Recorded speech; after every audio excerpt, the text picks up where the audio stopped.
You wake up. You walk 12 feet down a hallway. You close a door that locks. 30 seconds later, one of the most urgent biological needs a human body has is completely, silently resolved, and you never think about it again for the rest of the day. Now take all of that away. No door, no plumbing, no paper, no lock. You are standing in a camp of maybe 30 people, somewhere in sub-Saharan Africa, 60,000 years ago, and your body has just started a conversation with you that it fully intends to win in the next few minutes, with zero regard for your dignity, your schedule, or what might currently be circling the darkness at the edge of the firelight. So here's the question nobody ever actually asks out loud. How did every single human being who ever lived before you solve this, every day, without exception, for hundreds of thousands of years, with absolutely nothing you'd currently recognize as a bathroom? The answer touches evolution, disease, a city more advanced than anything Europe would manage for another 4,000 years, and one exploding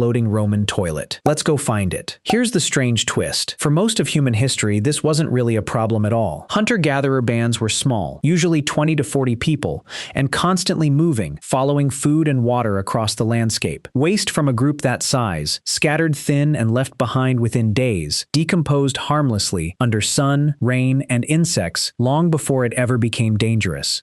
The solution wasn't cleverness. It was simply never staying anywhere long enough for the problem to catch up. But here's the detail that changes everything about how you should think about your own reactions. That instinctive wave of disgust you feel around human waste isn't manners. Researchers studying disgust across dozens of unrelated cultures worldwide have found feces ranks near the top of every single list, consistently, immediately, almost involuntarily. That's the signature of something built by evolution, not something taught by a parent. Fecal oral transmission, waste contaminating food or water and then infecting the next person, sits behind some of history's deadliest diseases: cholera, typhoid, dysentery. Ancestors who felt intense revulsion toward waste kept their distance, stayed healthier, and had more children. The ones who didn't.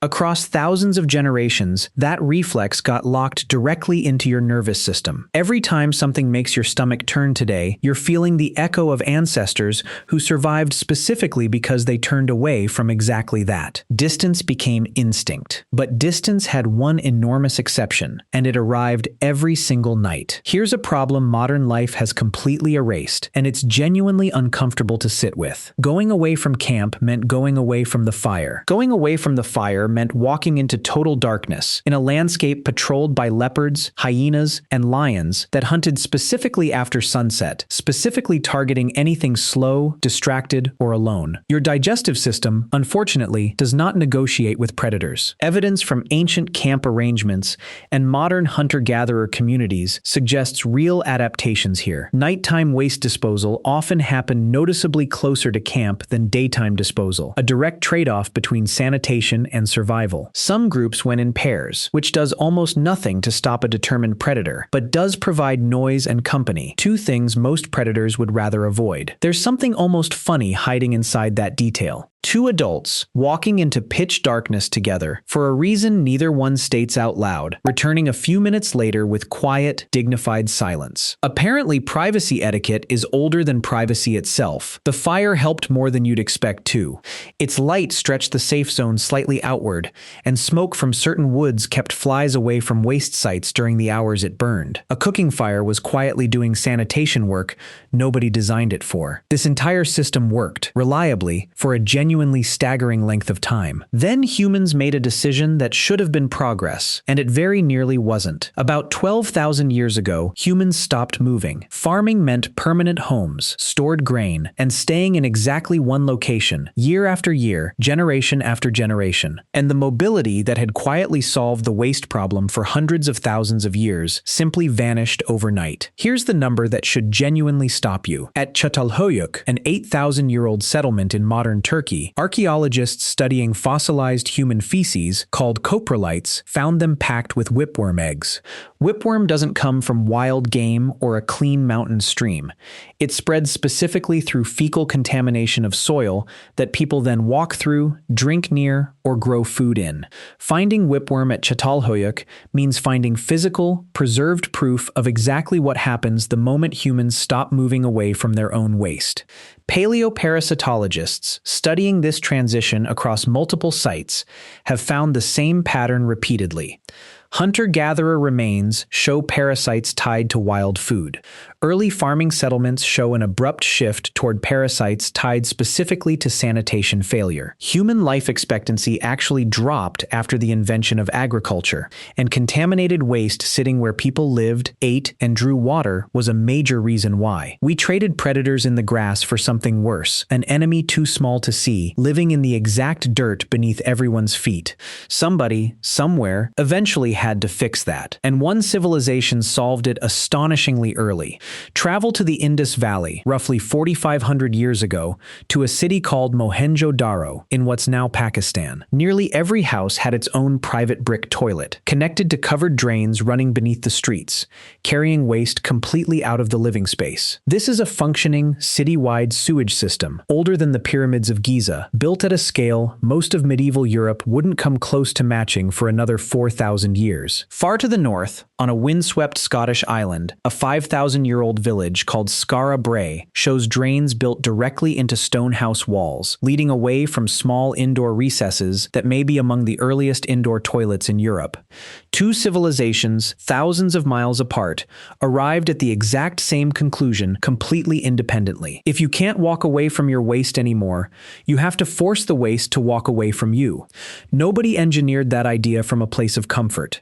They engineered it because the alternative was watching their own children get sick. But no ancient civilization turned this into more of a spectacle than the one that came next. Walk into a Roman public latrine and you'd find something genuinely startling. A long stone bench with a row of keyhole-shaped openings, 20 seats side by side, zero walls, zero privacy whatsoever. People sat shoulder to shoulder, doing business, trading gossip, while relieving themselves in full public view. Because to a Roman, this was simply a social occasion. Flowing water ran constantly beneath the bench, carrying everything into the Cloaca Maxima, one of the ancient world's genuine engineering marvels. And instead of paper, Romans used a xylospongium, a sea sponge fixed to a stick, rinsed in a shared basin of water or vinegar, and passed along the bench from person to person. Here's the detail that should genuinely unsettle you. Despite all that running water, paleoparasitologists testing soil from Roman latrines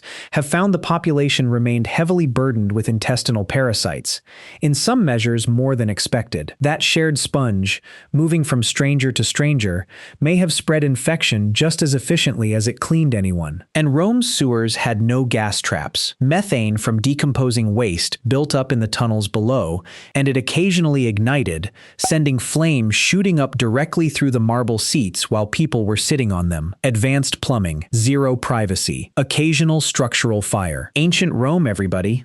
You'd think civilization only moved forward from there. It very much did not.